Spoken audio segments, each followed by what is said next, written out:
Hello, what's up guys? Percepat kelulusan iSINAR, kemaskini sistem elak kekeliruan. Kumpulan Wang Simpanan Pekerja KWSP digesa mempercepatkan proses kelulusan dan pengeluaran iSINAR serta mengemaskini sistem permohonan susulan keputusan pemansuhan semua syaratnya sebelum ini. Ketua Pemuda UMNO, Datuk Dr. Ashraf Wajdi Dusuki berkata pihaknya mendapat banyak aduan dan maklum balas pemohon berkaitan iSINAR dengan sebahagiannya masih keliru dengan keputusan baru itu. Masih terdapat butiran yang perlu memaknai dokumen sokongan, maklumat pengurangan pendapatan, dokumen sokongan untuk pertimbangan bagi meneruskan proses permohonan baru iSINAR tanpa syarat ini.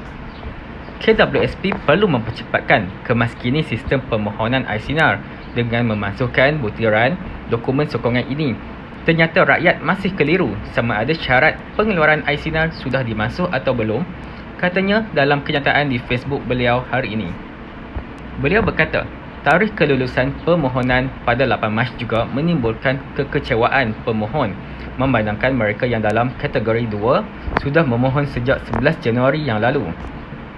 Jika 8 Mac keputusan kelulusan permohonan, bila rakyat akan mula mendapat kebayaran pengeluaran iSINAR ini?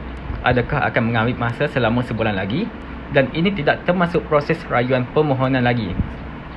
Katanya ramai pemohon mengadu ingin menukar jumlah pengeluaran pada kadar maksimum selepas pengumuman rasmi dibuat Menteri Kewangan Datuk Seri Tengku Zafrul Abdul Aziz minggu lalu.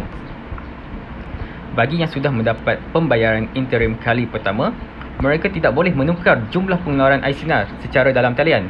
Sebaliknya, perlu ke kaunter KWSP berdekatan bagi mengisi borang secara manual. Namun, dalam situasi pandemik COVID-19 ini, mereka perlu buat temu janji secara dalam talian untuk membuat urusan di kaunter KWSP yang mengambil masa sebulan untuk menunggu giliran temu janji.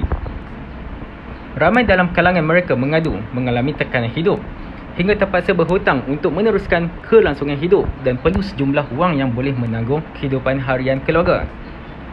Mereka menunggu berbulan-bulan lamanya untuk kelulusan permohonan iSINAR ini.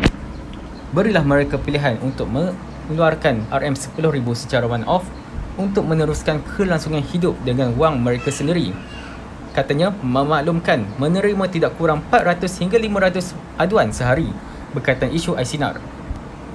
Menteri Kewangan Tengku Datuk Seri Zafrul Tengku Abdul Aziz dilaporkan berkata pemansuhan adalah berikutan nasihat Perdana Menteri Tan Sri Muhyiddin Yassin supaya KWSP menambah baik inisiatif itu selepas mengambil kira maklum balas rakyat.